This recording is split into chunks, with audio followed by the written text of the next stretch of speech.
Welcome back. It's still the morning breeze on Labor Day. And well, this morning in the topical discussion, our focus is going to be on the issues at stake as civil society groups and experts launch a fight with government over the new raft of tax proposals. To be specific, civil society groups are protesting the mobile money tax, the 1% that is going to be imposed on the consumers. But to ask ourselves, what does this really mean? And it's the reason why I brought in Mr. Julius Mukunda, the CS Bag coordinator. Thank you for joining me. Good morning. Good morning, sir. Why the hula barrel? It's just 1%. Yes, it's 1%, but it's just going to suck your life out. And this time it's not just about any other person, but the real ordinary person. Okay, explain to us what this means and what informs your protest. I think what this means is, what exactly 1% means, it means that government is going to start charging 1% of mobile money transactions on your withdrawal, on your transfer, and on your deposit. Essentially, it is telling you that if you are going to deposit 100,000 Ugandan shillings, they are going to charge you 1% of that amount of money. That's 1,000. That's 1,000. If you are going to withdraw that money, they are going to charge you another 1%, another 1,000. If you happen to transfer that money to any of your friends out of that 1,000, they will still charge you 1%. Essentially, they are sucking life out of you. And what you should also understand is that a tax is applied for a particular reason. They can say that we are taxing because we are punishing you for doing a particular activity. For example, gaming. Government discourages betting. So what it does is you hike taxes, even to 100+%. You are trying to discourage people. You are telling people don't import used vehicles, it is spoiling the environment. So you hike the tax. You can even hike it to the extent that people still import vehicles and you are like, we are now banning it, no more old vehicles. So essentially you are discouraging people from doing a particular activity. So you use a policy of government to discourage people. In fact, you are punishing them. If you drink alcohol, they're going to punish you to ensure that you stop or reduce drinking this particular alcohol. Or we can encourage you and give you a tax incentive. By the way, if you come to our country, we can give you a tax holiday. We are encouraging you to do something for us. Or we can just, for purposes of raising money. But this particular tax of 1% is punishing you. Please stop using mobile money. That's what basically we are saying. Because on top of that 1%, mobile money charges are also taxed. In fact, mobile money charges are more taxed than charges of commercial banks. So that's another discriminating area. Because what you are basically saying is that, please, you can use banks, but don't use mobile money. But remember, an entire half of our population in entire districts, 41% of the districts, do not have branches, any bank branch or any ATM machine. So mobile money transactions mobile money has been able to increase our financial deepening in this country. What is guiding you as you seek to block this tax? Is it emotions? Are you just being pro-people or merely seeking relevance? I think that because it's not the first regressive tax that is imposed on the citizenry. You see, we have two choices to make. Number one is that if an aggressor comes to you, you can decide to keep quiet and suffer the consequences and don't raise any alarm. But if an aggressor comes to you and you raise an alarm, probably somebody might hear and come for a rescue.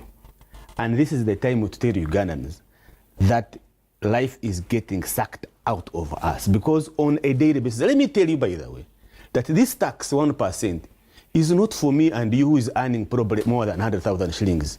61% of mobile money transactions on MTN is below 45,000 Ugandan shillings. 45 from 0 to 45,000 Ugandan shillings. 60% of transactions are within that. Let me tell you that what it means. The purchasing power of 100 Ugandan shillings in Kampala at the center is far, far different from the purchasing power of 100 shillings in any of the slum areas in Kampala or in our own upcountry districts.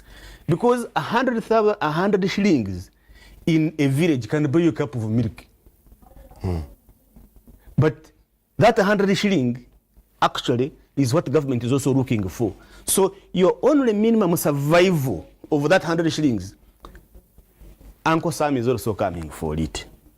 So where else are you going to be? And remember, mobile money is one of the biggest competitive business in this country. At each and every corner of the street, you'll find a mobile money kiosk. By the way, on top of that actually is that mobile money agents, I don't even know about that. They have also slumped a withholding tax on the commissions that they are getting from the telecommunication companies. In essence, it means that if they are going to give your commission at the end of the month, that the mobile company is going to withhold around 10% of your money.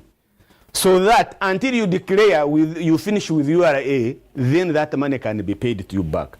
That one might not be a problem because that's some principles of taxation to ensure that any income you receive, at least you can be able to pay also some money.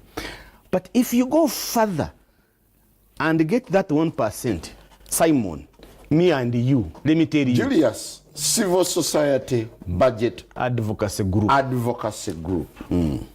is opposed to tax on mobile money. But civil society, CSBAG, is also cognizant of the fact that the coffers are dry. Yes. The country needs money.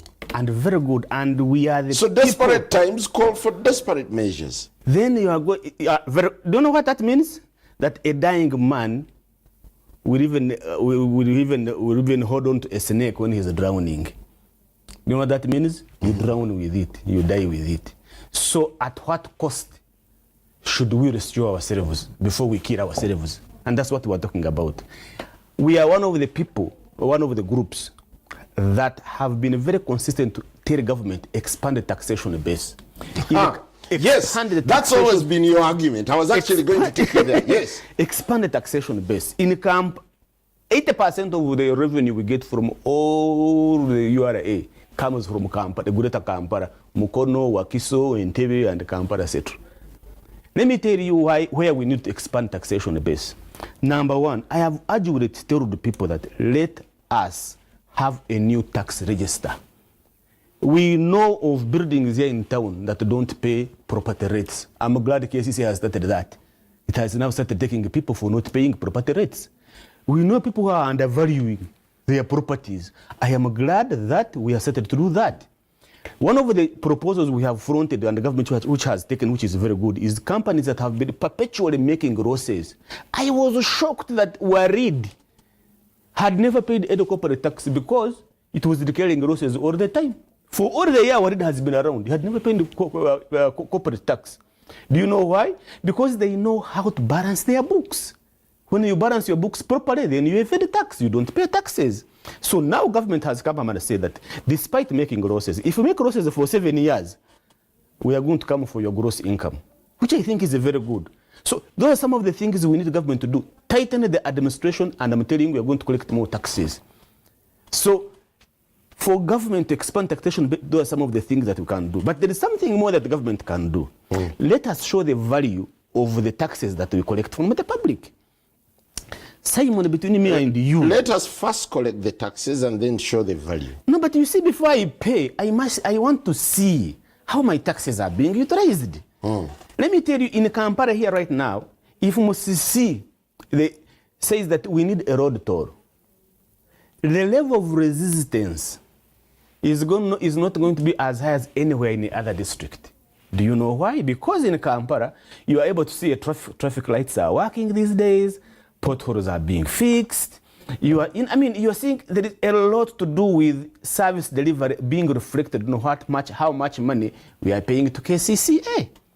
So even as an ordinary person, you want to see actually how is our money being utilized. So when you hear that members of parliament have been given 29 million shillings for Kakuyege. That is your money. So in which way can we avoid it to ensure that that money is not going to be wasted and misused? So Ugandans, and that's what we've been telling the government, that we need to see more of the link between service delivery and the taxes that we pay. That would improve compliance to pay taxes. But if you keep on seeing in newspapers how money is being wasted, and it is your money, remember it is your money that you are being paid, you're paying yourself. Simon, even you, the level of compliance will tremendously reduce. Who are you speaking for? An ordinary person, the man and woman at the grassroots level, who on a daily basis struggles to live a life that the government is not helping them to achieve. So if you want them to further pay that 1% on mobile money, remember the money you send by the limited, you don't send money to buy land. You don't send money in the village for any luxury purposes. Money you send to your uncles and your cousins and your brother in the village is for health, is for an emergency. But Julius, where have you been all along when these mobile money providers, when these telecoms have been extorting, when they've been sucking us dry? You've been quiet. I think this is the time to look at how we are being affected. I think every business is there to make profits. And I think it's the duty of government to ensure that we are protected. And these are some of, and we have talked about this, Simon, that this country, we pretend that it is an open economy, that everybody should come in and get out the way they want. But we are not prepared for that. Even the biggest capitalist nation like United States, let me tell you, they have control on some of the things that they do. You travel in Washington and jump into any taxi, you'll find that the taxi prices are regulated by a particular city. You don't just tax anyhow because a foreigner has arrived in your country and then you say, oh, we're going to charge you $100 for every hour. No, they are regulated. Why? Because they know that an economy can't just open like that. And that's what is happening in this country. We need regulation. I want you to break this down for me. I'm speaking for someone in Chinuma, someone in Masindi there. Mildred's relatives. How do they translate this? How do they interpret this? That one has 100,000 shillings. Suppose I have 100,000 shillings. What does this 1% mean? So if you have 100,000 shillings and you're going to deposit it. You deposit? You deposit it. They will charge you 1%. Remember, there is also a charge that MTN charges you. Or other telecoms? Other telecom charges. They will charge that, and that tax on top of 1,000. Remember, the telecom is going to charge you, and that charge has the percentage has also increased because they have increased it from 10%, the proposal, to 15%, which means that the charge that the telecommunications are charging, I think it's like 2,000. Also, they charge you on 100,000, so plus another 100,000, 1%, that comes 3,000. So out of 100, already 3,000 has gone. So it has reached on your account. Now, you're going to start sending it to a sister of yours. Now, it is less than 100,000. Now, the same method of 1% and another charge is going to apply on that money. So your sister is going to end up with less money than what you had promised them. Probably like 95,000 Ugandan shillings. Now, if your sister is going to start paying off a debt at the kiosk where she has been collecting some groceries, another 1% is going to be reduced, and also a charge is going to be reduced on that particular money. So the value chain of that 100,000, I'm telling you at the end of the day, half of it has trickled down. And remember, mobile money promotes a local economic development. So what happens is that 100,000 shillings, she's not going to spend all of it at the same time. No, she will pay off a debt of 10,000. She will pay off. She will also lend her own relatives another 10,000. So there is money getting distributed across the community. But another important element we need to understand is that mobile money has been able to increase our financial deepening. And this is the policy reverse of government, because there is a whole project in the Bank of Uganda about financial deepening, encouraging people to get on into the financial sector. Now, with this, there's going to be a policy reversal. People are going to say, remember, even now, by the way, when they're going to send money, they say, by the way, take a charge. Immediately, take a charge. Now they are going to start telling you, cash. So we're going to start carrying cash in our pockets. And that's dangerous. So in terms of stopping cybercrime, in stopping money laundering, in terms of stopping financing terrorism, we are going back. Because mobile money was checking that. Because you could trade that, hey, this guy is receiving 1 million shillings on a daily basis. For what purpose? It's being done. But right now, it's going to stop immediately. There's been a tradition where you and several other stakeholders meet in the budget framework arrangement. How come this time you're not having these cordial relations? You're instead out fighting the media? I'm not fighting the media, Simon. In the media? No, we are, okay. I think the taxation planning is still a process that is still closed to the public. The budget expenditure has... But you have a stake in it? Yes, we have a stake in it. And a number of our proposals, even a number of our proposals actually have been taken on by government. But you know, these are some of the proposals. As you are heading, you take 3 steps ahead, and then you take another step behind. And yet you want to proceed more forward. There are a number of good proposals that are there. I mean, for example, like levying the environmental levy. I think that's for me is a very good measure. The issue to deal with the ensuring that the taxation levy, the issue to deal with the ensuring that there was another tax which was very good, the one for losses, companies that are perpetually making losses. I think it's a very good measure. But then you already now you come immediately and then you come to this. Let me take a very quick break and we'll return with the good, the bad and the ugly of this new mobile money levy. Good morning.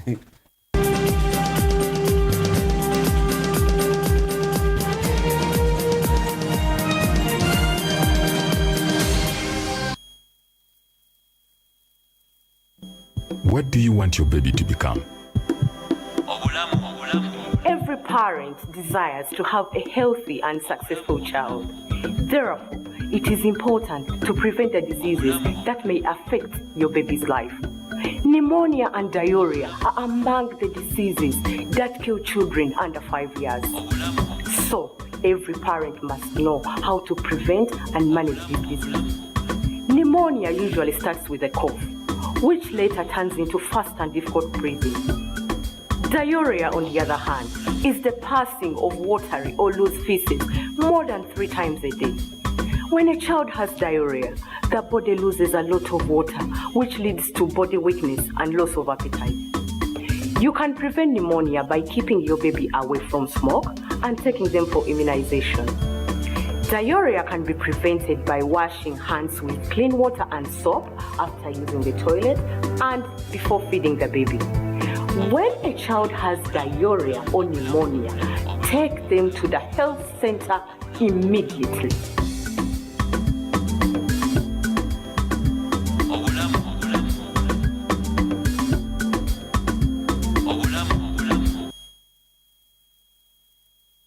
Azgaye Majetesi Jasaf, Yumurunzi, Kani Kwana Muyo Logistics, I'm a father of 5 children. I chose Prudential Child Education Plan because I believe this plan will help my children to have education up to any level, whether I'm around or not around.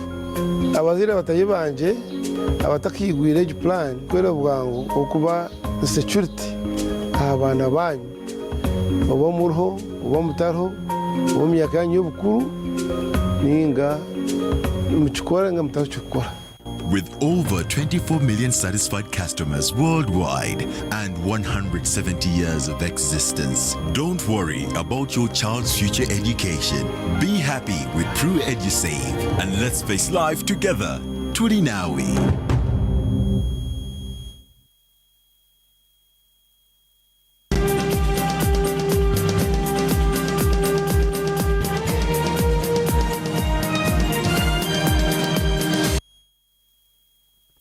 Welcome back. Our guest this morning is Julius Mukunda, the Executive Director, Civil Society Budgetary Advocacy Group, and we're making sense of a raft of tax proposals that are being mooted by government. Key among them is the mobile money tax that has caused this kind of friction between civil society experts and government. But well, does this proposal in a way reveal anything about tax management in this country? I think my understanding is that this is a desperate proposal, and it shows the desperate nature in the way we craft some of these policies in government. Whose work is this?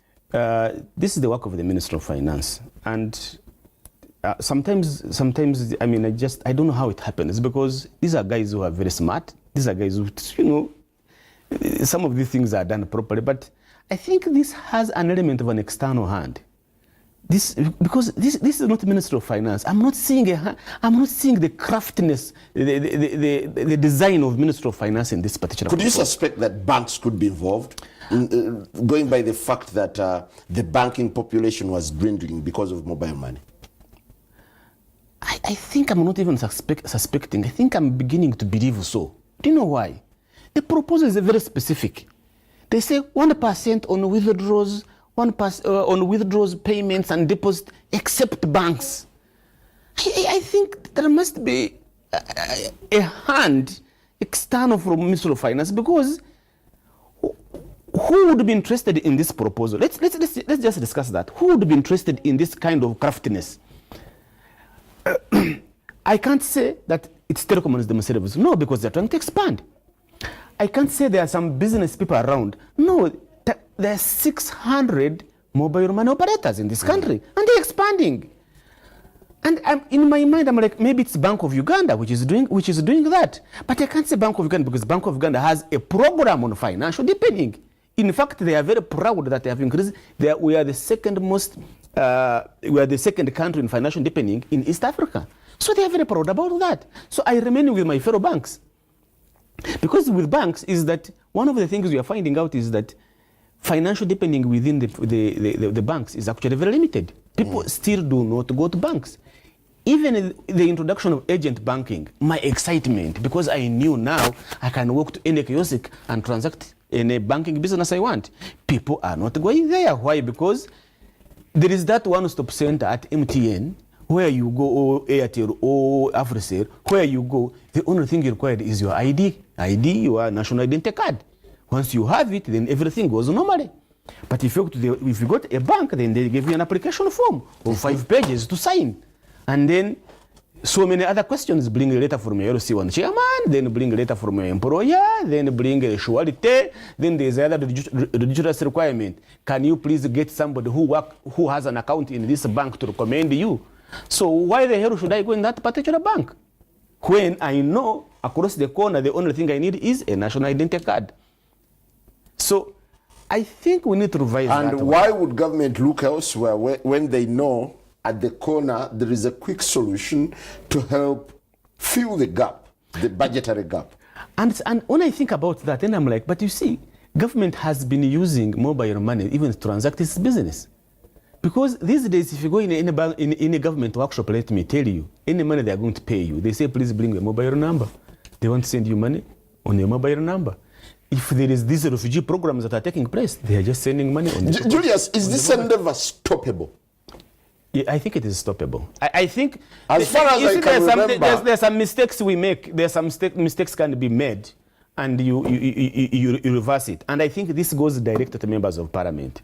Let them know that right now, any member of parliament who is going to contribute for a funeral, who is going to contribute for an accident victim, who is going to send the money to anything in his constituency, the only thing they use is mobile money. But you cannot persuade MPs, because you're the very group that was fighting MPs, that wanted these MPs taxed heavily.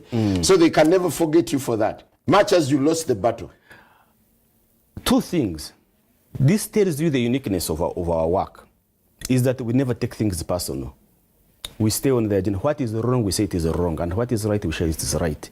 It is wrong for members of parliament, and I say it again, to say that they are not going to pay taxes on their allowances and expect me and you to do the same. That is wrong. That is unfair, and it is detrimental to expanding our taxation base. That's it. 2 is that we lost the battle, we never lost the war.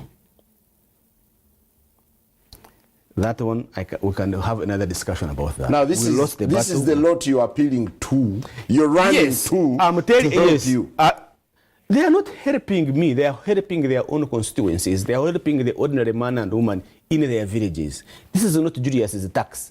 No, it is the tax it is the unfair and aggressive tax which is being imposed on an ordinary person. And I'm standing for the ordinary person in this country to tell government and say, please, what you are doing, you're overdoing it.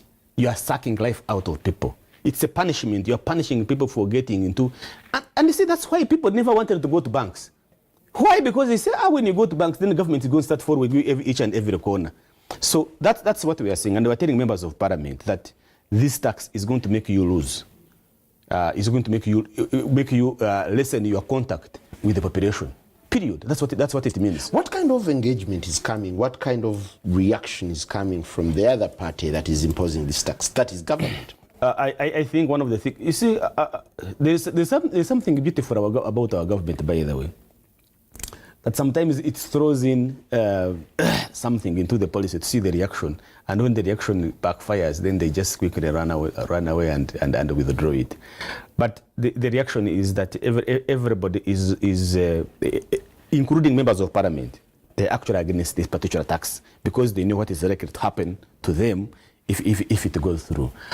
For government, part is that once you make a proposal, you stand by it until the end of the day. But I'm very sure our friend, the Minister for State for Planning, should come up with a statement and say this was a mistake, let us withdraw it, and then we can continue in harmonious economy. Yeah, but well, you would also pity Uganda Revenue Authority, for instance, having experienced shortfalls in revenue collection. They are looking to everything possible where they can suck to fill the gap. And that's what we are telling them. Let them come to us and we tell them where money can come from. Let me tell you, URA used to have spot checks. Spot checks on vehicles, motorcycles, these vehicles that have got number plates of 1980. Those things are no longer there. URA should increase on investigative audits.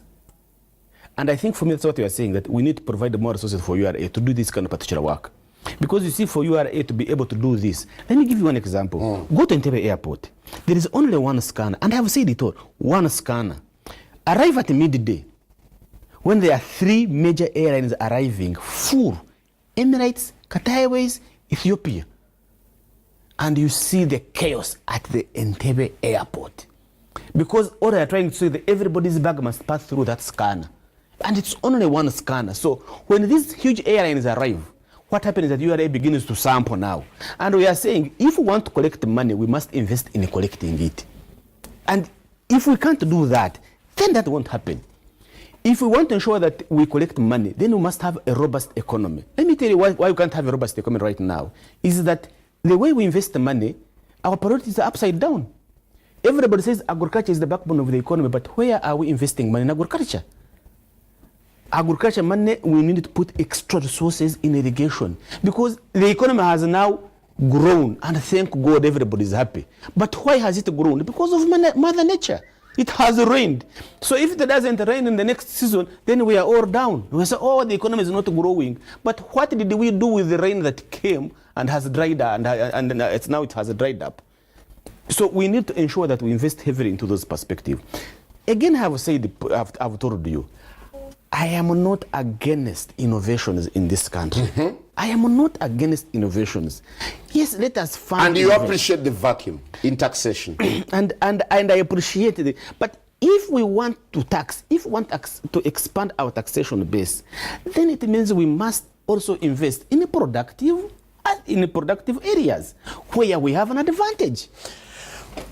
I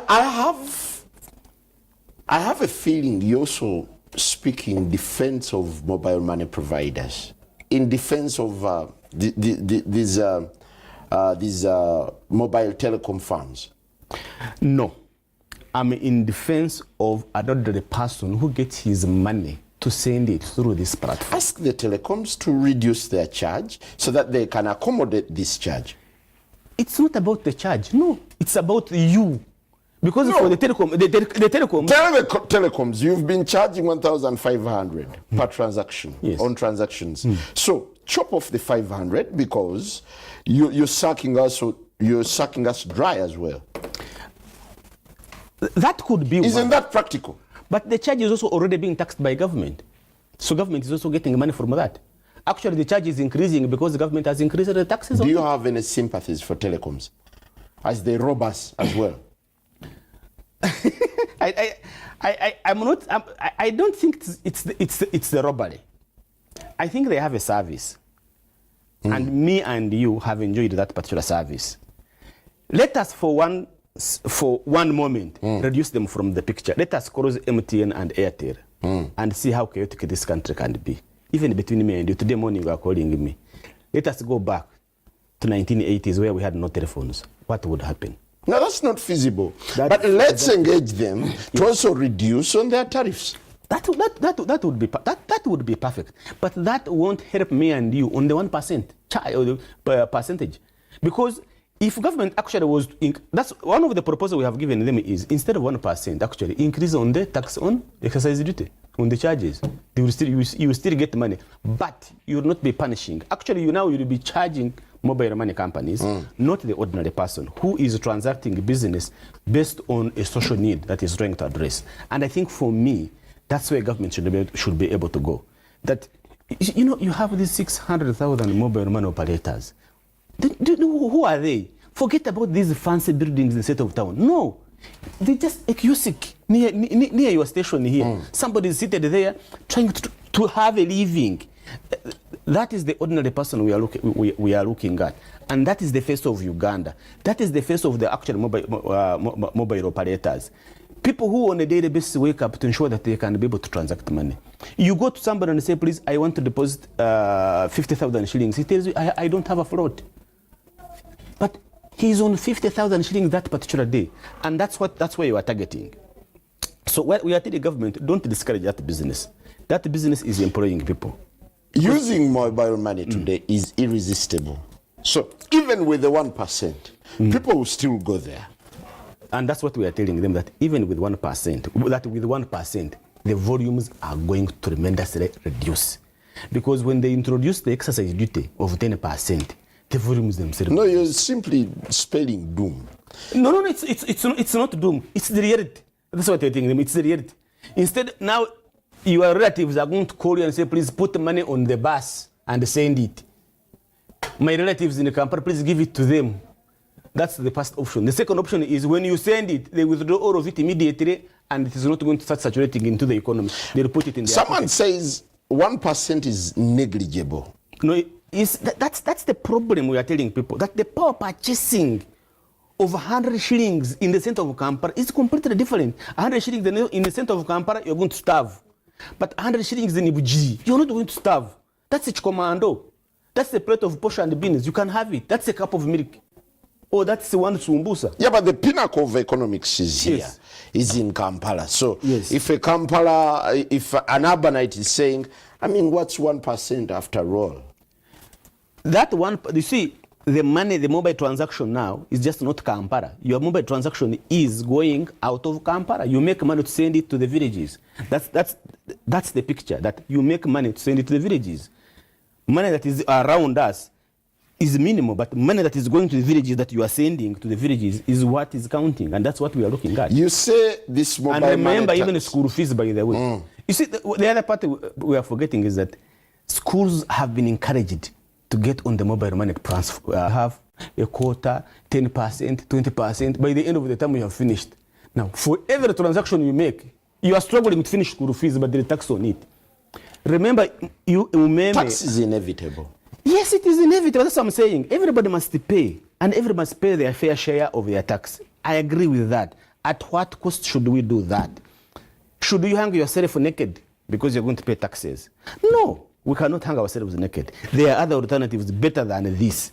And that's what we are providing government. One of them we are telling government is that please make sure that stop this madness, increase tax exercise duty, because we know we need resources. That's what I'm telling you. We know we need resources. Increase the percentage of exercise duty, you will get money. There is an 800 fraud in banks by mobile money agents.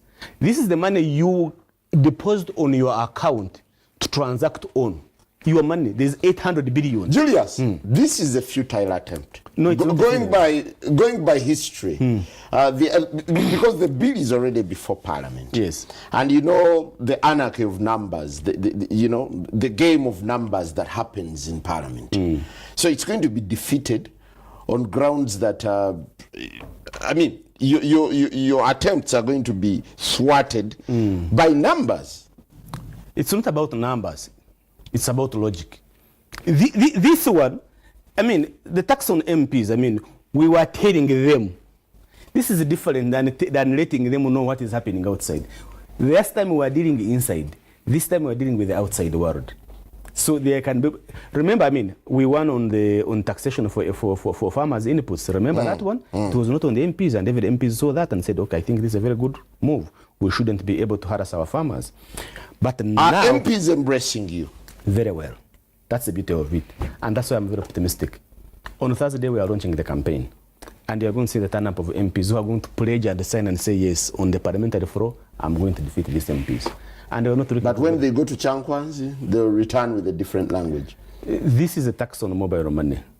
Chankwanzi is more political than this. Yes. And for us, we believe that for any... But they pay allegiance to their party. And it's NRM that needs money. I think they should, this time around, they should pay allegiance to their voters than to their party. That is wishful. That is very wishful. That's what we're telling them. And this has nothing to do with politics. This has something more to do with their investment in the coming election. It's politics. The party in power is raising an appeal that, we don't have money, therefore we need every avenue to raise revenues. There are so many issues that the party in the power has brought on board, and the MPs have rejected it. This can't be one of them. This is not. I want to sound the devil's advocate. I know. But I'm extremely optimistic that we have got a number of MPs who are supporting. What if you lose on the floor of Parliament? What is your second option? I would like to cross that bridge out I would like to cross the bridge when I arrive on it. But I think for me is that I'm trying to be very optimistic that members of Parliament this time around can be able to support this cause, because this is it's their voters. Is it worth your energy when the person down there is not complaining? We have a resigned mass. And that's the dangerous situation we are in, that actually people are not even aware about this. Everybody just keeping quiet until they start seeing their money being deducted, and they say, when did this happen? And that's why we are increasing awareness about the dangers of imposing one tax on mobile money transactions. People, even mobile money agents, the last time we met, they were not even aware about the extent to which they have been taxed. And right now everybody's like, I think this is something dangerous. It's just going to suck life out of us. So we are trying to increase the awareness of the masses, and that's the job that we do at CSBAG. Can hell break loose over just 1%? And I'm saying just 1%. No, it's not just 1%. I think this tax, why hell can break loose, is because it's touching on the life of an ordinary person. It's just not only the rich and the poor. No, it's just every person is being affected. Certain taxes can affect a group of people and leave out others. But this one is affecting an entire population. Because even those who don't have mobile money, if you don't have a mobile money account, you get a message that please go on a mobile money agent and get your money. Julius Mukunda, thank you very much. That is the civil society position. We just wait to hear from government making their response on the relevance or on the rationale behind this 1%. That's all we had for you. Happy Labor Day to all who toil every day, and have a good day.